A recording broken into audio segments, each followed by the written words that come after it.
The question is, why do I think people fail at their health goals?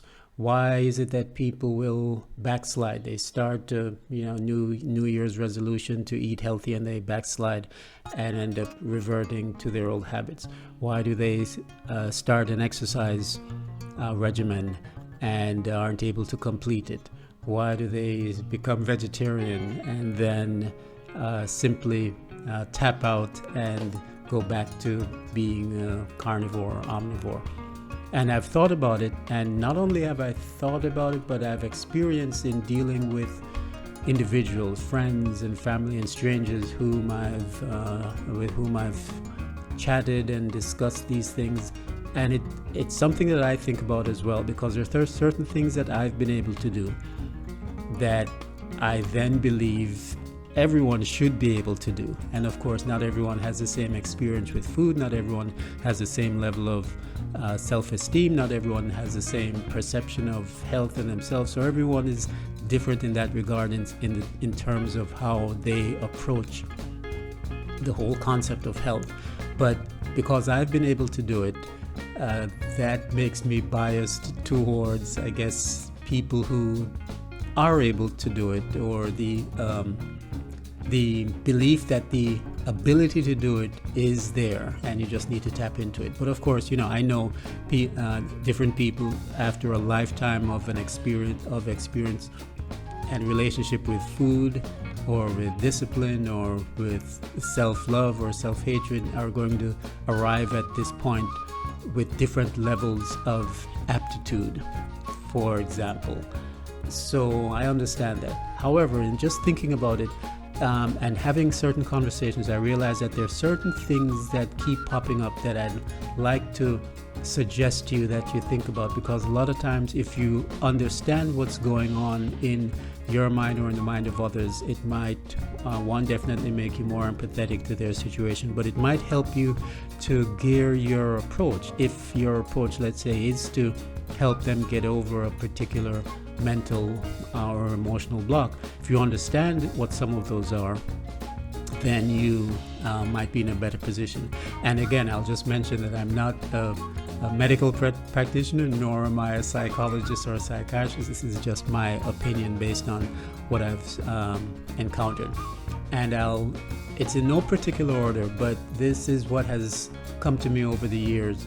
One of the main reasons that people slide backwards is they actually believe that health is random.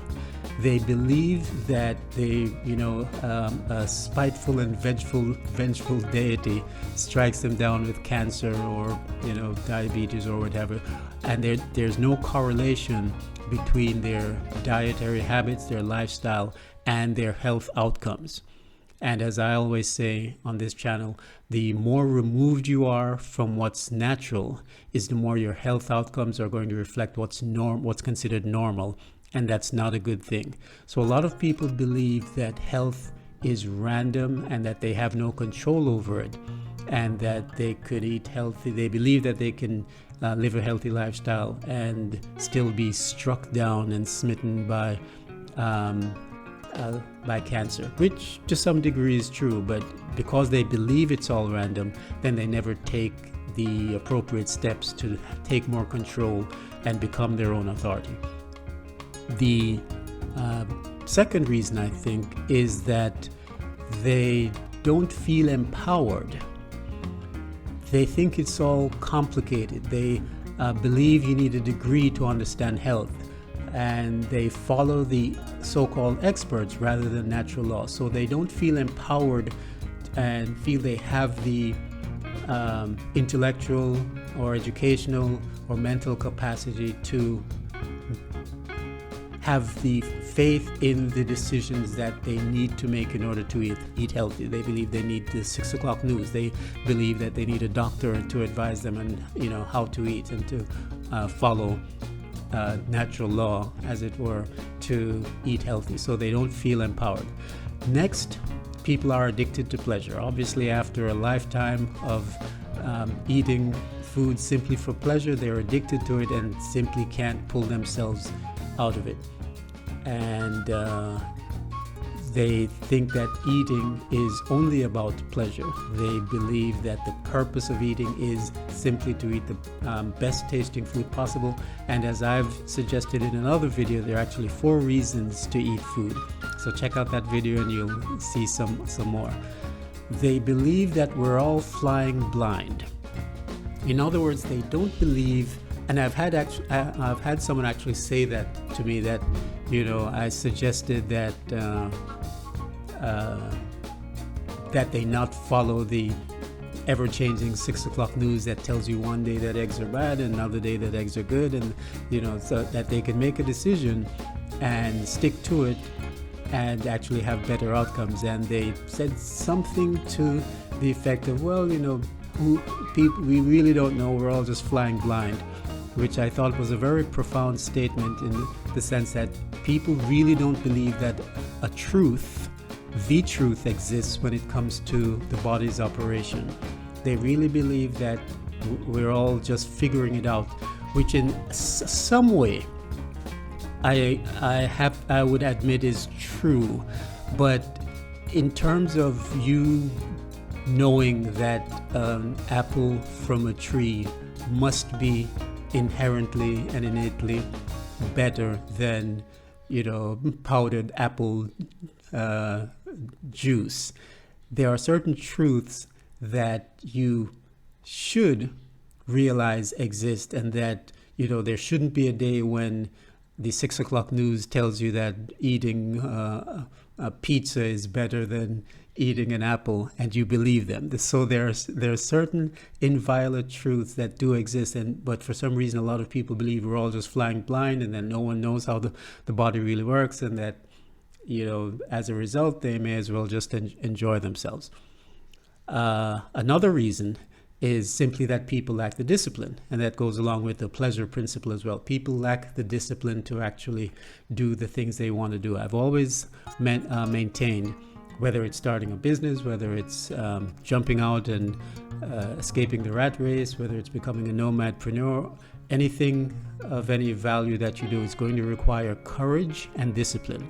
Going to require action, courage, which is action in the face of fear, and it's going to require discipline, which is continued action in the face of disappointment or rejection or ridicule or setbacks. So courage and discipline are 2 things that you need in order to succeed at anything, and a lot of people simply don't have the discipline. They are into instant gratification. That's how they've been raised, so they don't have the ability to refrain from any activities for any length of time. They haven't developed that discipline.